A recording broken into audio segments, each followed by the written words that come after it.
Bonjour les élèves de deuxième bac. Aujourd'hui on doit travailler en cours de logarithme. Donc on doit travailler sur des problèmes. Voilà le premier problème. Donc soit la fonction définie sur 0 plus l'infini, c'est-à-dire r plus, par f de x plus 1 plus ln de x sur x. Donc première question, calculer l'image au bord, c'est-à-dire à droite de 0 et à plus l'infini. Donc, on déduire que c'est la courbe représentative et la f. Admet une asymptote, on précise l'équation. Donc, c'est-à-dire on doit faire l'interprétation géométrique des limites. Montrer que C1, la courbe représentative de f1, admet une droite d'équation pour asymptote. C'est-à-dire on doit calculer limite plus l'infini f de x moins y. Étudier la position relative de c par rapport à delta. Donc, calculer la fonction dérivée. On admet que f' est strictement positif sur 0 plus l'infini. On déduire le sens de variation de f tracé dans un repère orthonormé, c'est f et delta et d. Donc, première question, on a les limites aux bornes de l'ensemble de d de f. Limite plus l'infini, x plus 1, c'est plus l'infini. Limite plus l'infini, ln de x sur x égale à 0. Donc là, le somme, limite plus l'infini de f de x égale à plus l'infini. Limite 0 plus x plus 1 égale à 1. Limite 0 plus ln de x sur x égale à moins l'infini. Donc leur somme égale à moins l'infini. Donc limite 0 plus f de x égale à moins l'infini. Donc l'interprétation géométrique du résultat, donc c'est f admet un asymptote vertical d'équation y égale à 0, c'est-à-dire l'axe des ordonnes. On passe à la deuxième question. Position, montrer que le droite y égale à x plus 1 est un asymptote au voisinage de plus l'infini. Donc on doit calculer limite plus l'infini f de x moins y. Donc il reste f de x moins y, c'est ln de x sur x. Donc limite plus l'infini ln de x sur x égale à 0. Donc c'est de f admet une asymptote d'équation y égale à x plus 1 au voisinage de plus l'infini. Notre 2b, donc la position de C de f par rapport à delta. Donc on doit résoudre l'équation f de x égale à y. Donc f de x égale à y, il reste ln de x sur x égale à 0. C'est-à-dire ln de x égale à 0, x égale à 1. Donc à droite de 1, c'est de f au-dessus de delta. À gauche de 1, c'est de f au-dessous de delta. Donc, on doit passer maintenant à la dérivée. Donc, f est dérivable. Donc, à la somme de quotient de fonction, f est dérivable. Donc, on doit calculer f'. Donc, voilà f' égale x carré plus 1 moins ln de x sur x carré. Donc, on passe maintenant à le traçage de c de f. Voilà, on doit commencer par les asymptotes. Donc, il est tracé en bleu. Voisinage de plus l'infini, asymptote oblique. Donc, asymptote d'équation verticale d'équation y égale à 0. Voilà. Donc, et le traçage de C de F, il est en rouge. On passe maintenant au deuxième problème. Donc, soit f, la fonction définie sur 2 plus l'infini par. Donc, calculer les limites au bornes, c'est-à-dire au 2 plus et plus l'infini. Donc, l'interprétation du résultat. Donc, montrer que CF et la courbe représente de f admet une asymptote d'équation y égale à x. Donc, on doit calculer f de x moins y. On doit calculer limite de f de x moins y. Position relative f de x égale à y. Donc, calculer la fonction dérivée. Étudier le signe de f'. On déduire le sens de variation. Et le traçage. Donc, on doit commencer la correction du problème. Donc, premièrement, les limites au bord.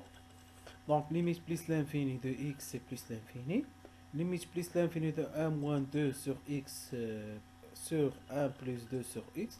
Donc, limite plus l'infini de 2 sur x, c'est 0.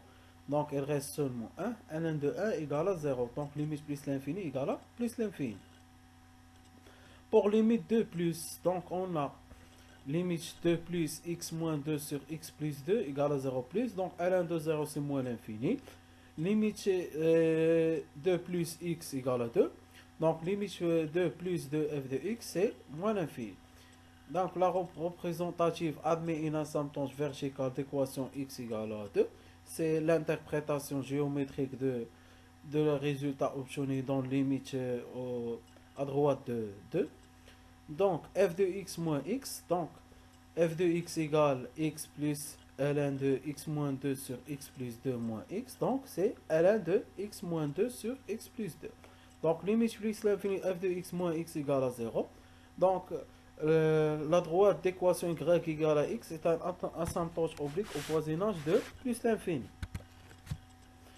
Maintenant, on passe position relative de C avec delta. Donc, on doit résoudre l'équation f de x égale à y. Donc, il reste seulement ln de x moins 2 sur x plus 2 égale à 0. Donc, ln de x moins 2 sur ln de x plus 2, c'est supérieur à ln de 1. Donc, supérieur à 1. Donc, il est impossible. Donc, c'est-à-dire, c de f est au-dessous de delta. Donc, on passe maintenant à la dérivée. Donc, on doit calculer f'. F' de x, donc on a égal à x carré sur x plus 2, facteur de x moins 2. Donc, pour que x appartient à 2 plus l'infini, x plus 2 supérieur à 0, x moins 2 supérieur à 0, donc à droite, il est supérieur à 0. Donc, pour que x appartient à 2 plus l'infini, la fonction, elle est croissante. Donc, l'équation de la tangente, donc y égale à f' de x0, facteur de x moins x0, plus f de x0. Donc, f' de 4 égale à 4 sur 3. F de 4 égale 4 moins ln de 3. Donc, on doit poser l'équation de la tangente au point 4. Maintenant, on passe à l'autre traçage. Donc, les asymptotes. Donc, on a un asymptote vertical d'équation x égale à 2. Asymptote oblique y égale à x. Il est tracé en bleu.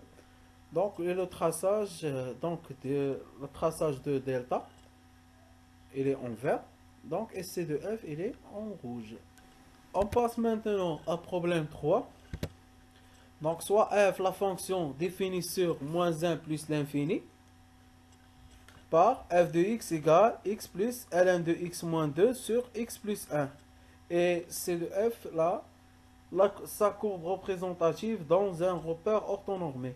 Donc, voilà la courbe.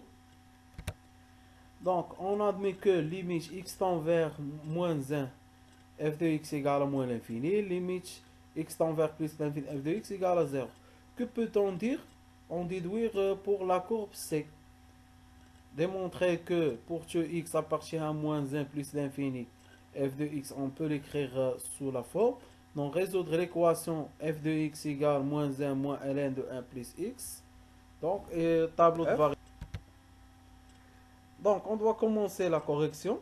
Donc, soit f la fonction, donc les limites. Donc, c'est f admet. Donc, si on a limite x tend vers moins 1 égale à moins l'infini. Donc, CF admet une asymptote. Donc, verticale d'équation x égale à moins 1. Si on a limite plus l'infini égale à 0, c'est-à-dire que CF obtient une asymptote horizontale d'équation y égale à 0, c'est-à-dire l'axe des abscisses. Donc, pour f', donc f est dérivable en temps. Donc, le calcul de f', donc égale à moins 1 moins ln de 1 plus x sur 1 au carré. Donc, moins 1 moins ln de 1 plus x supérieur à 0, c'est-à-dire que moins 1, donc x c'est inférieur à 1 moins e sur e.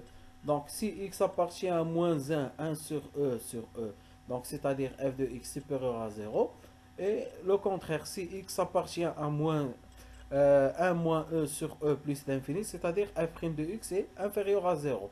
Ou bien, pour question B, on doit résoudre l'équation. Moins 1 moins ln de 1 plus x égale à 0. Donc, on doit trouver que x égale 1 moins e sur e. Donc, ln, il est multiplié par moins 1, c'est-à-dire à droite, il y a le signe moins. À gauche, il y a le signe plus. Donc, tableau de variation. Donc, premièrement, on doit calculer f de 1 moins e sur e. Donc, voilà le tableau de variation. Donc il est croissant jusqu'à dans l'intervalle moins 1 moins e sur e, et décroissant sur l'intervalle 1 moins e sur e, plus l'infini. On passe maintenant au problème 4. Donc soit f la fonction définie sur 0 plus l'infini par g de x égale 1 moins ln de x plus 2x carré. Donc premièrement, montrer que g' égale, étudier le signe de g' sur 0 plus l'infini, calculer g de 1 sur 2, dresser le tableau de variation de g sur 0 plus l'infini. Donc on doit déduire pour que x appartient à 0 plus 1, g de x est strictement positif. Donc partie B, f de x égale ln de x sur x plus 2x moins 3. Donc étudier les limites de f en 0. On doit dire que C admet une asymptote qu'on le précisera. C'est-à-dire on doit faire l'interprétation géométrique du résultat obtenu. Donc étudier la limite de f en plus l'infini et démontrer que la droite delta d'équation y égale à 2x moins 3 est une asymptote au voisinage de plus l'infini. Montrer que pour que x strictement positif, f' de x égale g de x sur x carré. Dresser le tableau de variation. Donc, soit f, donner les valeurs arrondies en centimètres des coordonnées de A. On déduire que f est positif. Tracer delta. Démontrer que le point A admet une tangente parallèle à delta. Le point A est le point de C admettant une tangente parallèle à delta. Donc on doit commencer la correction du problème. Donc partie A, calcul de G'. Donc G' c'est 1 moins ln de x plus 2x carré. Ln de x' c'est 1 sur x. 2x carré c'est 4x. Donc G' de x il s'écrit sous forme de 2x plus 1 facteur de 2x moins 1 sur x. Deuxième partie, le signe de G' de x. Donc le signe de G' de x est celui de 2x moins 1. Car x supérieur à 0. 2x plus 1 est supérieur à 0. Donc 2x moins 1 supérieur à 0, équivalent à x supérieur à 1 sur 2. Donc pour que x appartient à 1 sur 2 plus l'infini, g' de x supérieur à 0. Pour que x appartient à 0, 1 sur 2, g' de x inférieur à 0. On calcule maintenant g de 1 sur 2. Donc 1 moins ln de 1 sur 2 plus 2 facteur de 1 sur 2 le tout au carré. Donc égale 3 sur 2 plus ln de 2. Donc voilà le tableau de variation sans les limites. Donc il y a la barre en 0. Donc il est décroissant dans 0, 1 sur 2 et croissant dans 1 sur 2 plus l'infini. Donc g de 1 sur 2 supérieur à 0, limite 0 plus g de x égale plus l'infini.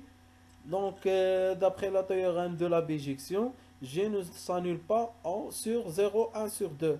Le théorème de bijection, c'est le même que le théorème de valeur intermédiaire. Le théorème de valeur intermédiaire, on le fait entre deux nombres. C'est-à-dire, par exemple, 0, 1 sur 2. Mais la théorème de bijection, entre l'infini et un nombre. Si ils ont le même signe, c'est-à-dire, on peut s'annuler C de F et il coupe l'axe des abscisses. Ou bien, ici, il n'y a pas, donc il ne s'annule pas sur 0, 1 sur 2. Limite plus l'infini. Donc, égal à plus l'infini. Donc, pour tout x appartient à 1 sur 2. Donc, aussi, ne s'annule pas d'après la théorème de bijection. Donc, g de x est strictement positif. C'est-à-dire, il ne coupe pas l'axe des abscisses. Partie B. Soit f, la fonction définie sur 0 plus l'infini par f de x égale ln de x sur x plus 2x moins 3. Limite 0 plus, c'est-à-dire limite au bas. Donc ln de x sur x moins l'infini. Limite 0 plus 2x moins 1, c'est moins 3. Donc leur somme, limite 0 plus g de x, c'est moins l'infini. Donc CF admet une asymptote d'équation x égale à 0. Limite plus l'infini ln de x sur x égale à 0. Limite plus l'infini 2x moins 3 égale à 0. Donc limite plus l'infini g de x égale à plus l'infini. Donc limite plus l'infini g de x moins 2x moins 3 égale à plus l'infini. Donc la droite d'équation y égale à 2x moins 3 est une asymptote oblique en voisinage de plus l'infini. Donc voilà la dérivée. Donc on trouve f' égale à g de x sur x carré. On sait que g de x suivant partie A, il est supérieur à 0. X carré est supérieur à 0. Donc f' de x supérieur à 0. Donc f, il est croissante sur tout l'intervalle 0 plus l'infini. Donc f de e donc égale 1 plus 2e carré moins 3e sur e. F de racine de e égale à racine de e sur 2e plus 2 racine de e moins 3. Donc les points sont e, c'est-à-dire valeur approchée 2,62, 2,80 et b 1,65, 0,60. Donc f de racine de e est supérieur à 0 et f est continu strictement. Donc f il est positif dans l'intervalle racine de. Voilà le traçage. Donc on a deux asymptotes. Au 0 plus, on a x égale à 0, c'est-à-dire l'axe des ordonnées. Donc au voisinage de plus l'infini, on a la droite delta 2x moins 3. Donc l'asymptote il est tracé en bleu, mais C de f il est tracé en rouge. Donc f' de e égale à 2. Donc la droite delta d'équation admet une tangente parallèle. Donc f' de x égale à 2. Donc c'est-à-dire que x égale à e. Donc le point A est un seul point de C admettant une tangente parallèle à